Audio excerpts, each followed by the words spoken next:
Hello, good afternoon. আজকে হচ্ছে Friday, আর আজকের দিনটা আমার একটু অন্যরকম ভাবে কাটবে, তাই ভাবলাম ব্লগটা বানিয়ে রাখি। তো উইকেন্ডে বেসিক্যালি কাপলরা কি করে, একটু ঘুরতে যায়, রেস্টুরেন্টে যায়, মুভি দেখতে যায়, এইসবই করে। এবার আমরা তো শিলংয়ে থাকি, তো এখানে প্রচুর রেস্টুরেন্ট আছে, মুভি থিয়েটারও আছে, একটা দুটো আছে, খুব বেশি নেই তবে আছে। মুশকিলটা হচ্ছে তুমি যেখানেই যাও না কেন তোমাকে ম্যাক্সিমাম 8:30টার মধ্যে তোমাকে বাড়ি ফিরতে হবে, কারণ তারপর দোকানপাট খোলা থাকে না। কারণ পাহাড়ে কথায় বলে সূর্য ওঠার সাথে সাথে দিন শুরু করতে হয়, সূর্য ডোবার সাথে সাথে দিন শেষ করতে হয়। আমাদের সূর্য ডোবার সাথে সাথে দিনটা শুরু হয়, এটা আমাদেরই অভ্যেস খারাপ। কিন্তু যাই হোক, মোট কথা হচ্ছে 8:30টার মধ্যে বাড়ি চলে আসা, মুভি টুভি দেখে ঠিক পোষায় না, মানে মনে হবে সবে তো শুরু হলো দিনটা। তো সেই জন্য আমরা সাধারণত কি করি, যখন মুভি দেখতে ইচ্ছা করে আমরা বাড়িতেই মুভি দেখি। কোনোদিন ওর পছন্দ মতো, কোনোদিন আমার পছন্দ মতো, এরকমই সাইমালটেনিয়াসলি চলতে থাকে।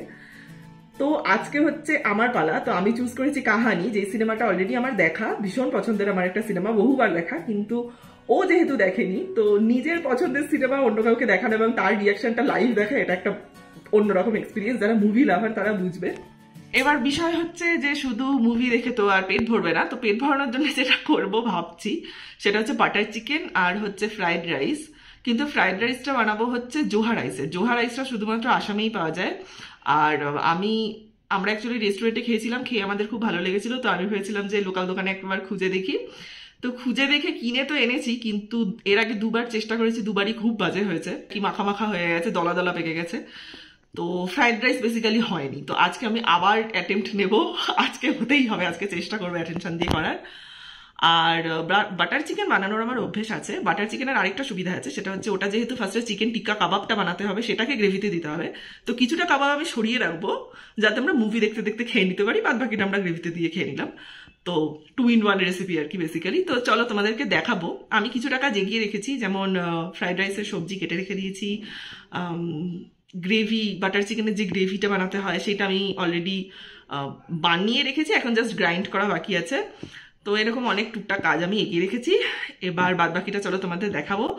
আর এই দুটো জিনিস বোধহয় তোমরা নতুন দেখছো। অ্যাকচুয়ালি আমার রুম একটু মেকওভার করার ইচ্ছা আছে, সেই ভিডিওগুলোও আমার পোস্ট করার ইচ্ছা আছে, কিন্তু আপাতত রুমের যার অবস্থা আমার মেকওভার এইসব কিছু করার টাইম হচ্ছে না। তো যাই হোক, আপাতত বাটার চিকেনে মন দেওয়া যাক। তো এবার গ্রেভিটা বানানোর জন্য আমি নিয়ে নিয়েছি 6-7টা বড় সাইজের টমেটো। টমেটোটা একটু বেশি লাগবে, কারণ জল আমরা বেশি মেশাবো না। এরপর নেব পেঁয়াজ। পেঁয়াজ আমি 2টো নিয়েছিলাম মিডিয়াম সাইজের, খুব বেশি পেঁয়াজ লাগে না। এরপর কিছুটা আদা রসুন নিয়ে নিচ্ছি। রসুনটা আমি একটু বেশি নিই, কারণ আমার তাতে পার্সোনালি মনে হয় টেস্ট বেশি ভালো লাগে খেতে। তোমরা তোমাদের ইচ্ছা মতো কমিয়েও দিতে পারো। এরপর কিছু গোটা গরম মশলা দিয়ে দিচ্ছি, তেজপাতা, দারচিনি, এলাচ, লবঙ্গ আর একটা বড় এলাচ, ব্যাস। এবার আমি একটু কাজু দেবো, কাজু একটু বেশিই দেবো, কারণ রেসিপিতে ক্রিম ইউজ করার কথা বলা ছিল, ফ্রেশ ক্রিম, যেটা আমি স্কিপ করে গেছি। তাই ক্রিমি টেক্সচারটা যাতে আসে সেই জন্য কাজু একটু বেশি নিলাম। নুনটাও দেওয়ার কথা রেসিপিতে বলা ছিল না, কিন্তু আমার মনে হয় সেদ্ধ করার সময় নুনটা দিলেই ইনগ্রিডিয়েন্টসগুলোতে নুনটা ভালো ঢোকে। এরপর দিতে হবে বাটার আর খানিকটা কাশ্মীরি লঙ্কা গুঁড়ো। এরপর এটাকে আমি 2টো সিটি দিয়ে নেবো। যেহেতু আমি ঠান্ডার জায়গায় থাকি, সহজে সেদ্ধ হতে চায় না, তাই আমি প্রেশার কুকার ইউজ করছি। এটা ইউজ করা ম্যান্ডেটরি নয়, তোমরা এমনিও সেদ্ধ করে নিতে পারো। আচ্ছা, যারা বলে যে তাদের রান্না করতে খুব ভালো লাগে, তাদের কি রসুন ছুলতেও ভালো লাগে? মানে আমার তো মাঝে মাঝে মনে হয় রান্নার লোক রাখার দরকার নেই, কারণ রান্না করতে আমার ভালো লাগে, কিন্তু রসুন ছোলার জন্য একটা লোক দরকার। আচ্ছা, এবার আমরা হচ্ছে চিকেনটাকে ম্যারিনেট করবো। আমি চিকেনটা দুভাগে নিয়ে নিয়েছি, আর এটার মধ্যে ফার্স্টে দিয়ে দিয়েছি হচ্ছে আদা রসুন পেস্ট। ঠিক আছে, একটু বেশি করেই লাগবে। আমি চিকেনটা দুভাগে নিয়েছি, কারণ আমি কিছুটা ভেজে রেখে দেবো কাবাব হিসেবে। তো আমি কিছুটা কাবাব অ্যাপ্রোপ্রিয়েট কিছু পিস আমি আলাদা করে রেখে দিয়েছি। আচ্ছা, আমি হচ্ছে কুনাল কাপুরের রেসিপিটা ফলো করি, তো ওখানে কিন্তু এই ম্যারিনেশনটা করার সময় নুন দেওয়ার কথা বলার নেই, কিন্তু আমি দিই, কারণ তাতে মাংসের ভেতরে নুনটা ঢোকে, তো আমার মনে হয় সেটা একটু বেটার হয়। এবার দেবো লেবু।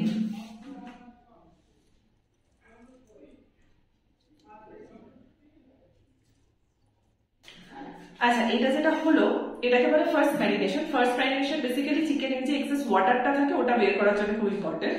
তো এটা মোটামুটি 15-20 মিনিট, ম্যাক্সিমাম আধ ঘন্টা, তার বেশি রাখার প্রয়োজন পড়ে না। এটা রেখে দিলে তোমরা দেখবে জল ছেড়েছে অনেকটা, তো ওই জলটা কিন্তু ফেলে দেবে, মায়া করে ওটাকে রেখে দেবে না, যেটা আমি প্রথমে ভুল করতাম। কারণ আমাদের চিকেন টিক্কা কাবাবের জন্য একটুখানি চিকেনটা একটু কড়া ভাজা হওয়াটা দরকার। বেশি সফট হয়ে গেলে জল ছাড়বে, সেদ্ধ হয়ে যাবে, যেটা দরকার নেই। যাই হোক, এবার হচ্ছে সেকেন্ড ম্যারিনেশন করবো, সেটার জন্য আমাদের লাগবে সর্ষের তেল। আমি মোটামুটি ধরো 2 টেবিলস্পুন মতো সর্ষের তেল নিয়েছি 1 কেজি চিকেনের জন্য।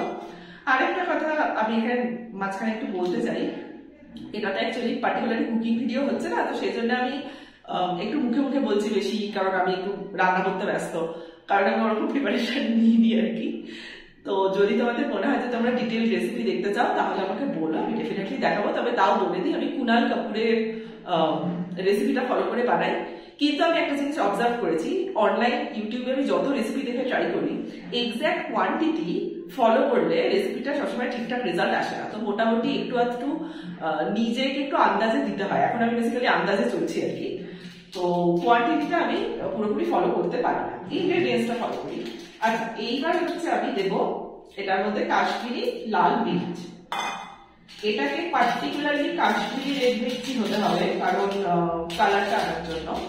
আর বাটার চিকেনের মজাটা কি বলতো, এটা একমাত্র মশলা যেটা ইউজ হবে বাটার চিকেনে। বাটার চিকেনের কোনো মশলা ইউজ হয় না। কিন্তু বাটার চিকেনের মুশকিলটা হচ্ছে কি, এতে মশলা বেশি ইউজ হয় না, কিন্তু প্রচন্ড হাঙ্গামা। গ্রেভি আলাদা বানাও, চিকেন টিক্কা আলাদা বানাও, তারপর দুটোকে মেশাও, এই সস বানাও, মানে ঝামেলা আছে। তো কাশ্মীরি লাল মির্চটা আমরা সর্ষের তেলেই পার্টিকুলারলি কেন মেশালাম, এখানে সর্ষের তেল এবং কাশ্মীরি লাল মির্চ দুটোই পার্টিকুলারলি এইটাই হতে হবে, অন্য সাদা তেলে করলে কিন্তু এটা হবে না। কারণ কাশ্মীরি লাল মির্চের যে অ্যাকচুয়াল কালারটা, এটা সর্ষের তেলে সব থেকে ভালো বের হয়। যেমন এইটা আমি চেষ্টা করছি, দেখাতে গেলে পড়ে যাবে, সরি। আচ্ছা, দেখো এই মধ্যে দইটা মোটামুটি আমি একটু বেশি দিচ্ছি। এবার এটা আমি ভালো করে মিশিয়ে নেবো। মিশিয়ে নিয়ে এই যে ম্যারিনেশনটা, সেকেন্ড ম্যারিনেশনটা, এটা তোমাদের অনেকক্ষণ রাখতে হবে, মিনিমাম 1 ঘন্টা। যদি তোমরা 3-4 ঘন্টাও রাখো তাহলে আরো বেশি ভালো হবে। অ্যাকচুয়ালি বাটার চিকেনটা না আমি বাড়িতে খুব বানাতাম, কিন্তু যেহেতু এটা বানাতে অনেক ঝামেলা, তো আমি না একা বানাতে পারতাম না, মানে আমার হেল্প লাগতো। তো আমার মা, আমার দিদি, মানে আমার জ্যাঠতো দিদি আর কি, কিন্তু আমরা জয়েন্ট ফ্যামিলি ছিলাম, তো একসাথেই থাকতাম, সবাই আমাকে হেল্প করে দিত। তো এখানে এসে প্রথম দিন যখন আমি বাটার চিকেনটা অ্যাটেম্পট দিতে গিয়েছিলাম, সেদিন আমার খেতে খেতে বিকেল হয়ে গিয়েছিল, কারণ আমার অনেক সময় লেগে গিয়েছিল। তো সেই জন্য আমি এইবার চালাকি করে বেশ কিছু জিনিস আগে থেকে রেডি করে রেখে দিয়েছি বলে আমার মনে হচ্ছে আজকে আমি একটা নর্মাল সুস্থ মানুষের সময় খেতে পারবো লাঞ্চটা। চেষ্টা করছি দেখা থেকে পড়ে না যায়। এই হচ্ছে কালার আসবে মোটামুটি। অনেক বেশি রেড চিলি পাউডার আমি কিন্তু ইউজ করি না, যতটুকু না করলেই না সেটুকু, কারণ বেশি খাওয়া ভালো না, কি দরকার। আচ্ছা, এবার হচ্ছে গ্রেভিটা আমাদের গ্রাইন্ড করতে হবে। কালকে যে গ্রেভিটা রাত্রিবেলা সিটি দিয়ে রেখেছিলাম, মানে টমেটো আর সব কিছু ইনগ্রেডিয়েন্টস, সেগুলো ঠান্ডা হয়ে গেছে এতক্ষণে। তো এখন ওটা আমি গ্রাইন্ড করছি। গ্রেভিটা গ্রাইন্ড করে নিয়েছি। এবার হিসেব মতো গ্রেভিটা না ছেঁকে নেওয়া উচিত। এবার সাধারণত কি হয়, সবাই যেটা করে সেটা হচ্ছে ছেঁকে নিয়ে ওটা ফেলে দেয়, কিন্তু আমার খুব গায়ে লাগে ওটা করতে। তো আমি কি করি, ছেঁকে নিয়ে তারপর ওটার ওপরে মানে ছাঁকনিতে যেই জিনিসগুলো জমা হয় সেগুলো আমি আবার ছোট কন্টেনারের মধ্যে নিয়ে মিক্সিতে নিয়ে আমি আবার ওটাকে পেস্ট করি, তাতে ওটা আরো মানে একদম গুঁড়ো গুঁড়ো হয়ে যায় না, তবে মিশে যায় ঝোলের সাথে, মুখে আর আলাদা পড়ে না। তো তাতে জিনিসটাও সেভ হয়, প্লাস ইয়ে হয়। কিন্তু নিয়ম অনুযায়ী তোমাদের ওটা ফেলে দেওয়াই উচিত। যদি মনে হয় ফেলেও দিতে পারো, কিন্তু আমার গায়ে লাগে বলে আমি এই কাজটা করি।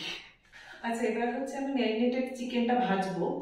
এবার এটা তোমরা সাদা তেলেও ভাজতে পারো, সর্ষের তেলেও ভাজতে পারো, সেরকম কোনো ব্যাপার নেই, কিন্তু আমি এটা অফ ক্যামেরা ভেজে দিচ্ছি, কারণ এই রেকর্ড করতে করতে এটা যদি আমি ভাজতে যাই তাহলে আমি চিকেন ভাজতে গিয়ে ক্যামেরা ভেজে ফেলবো।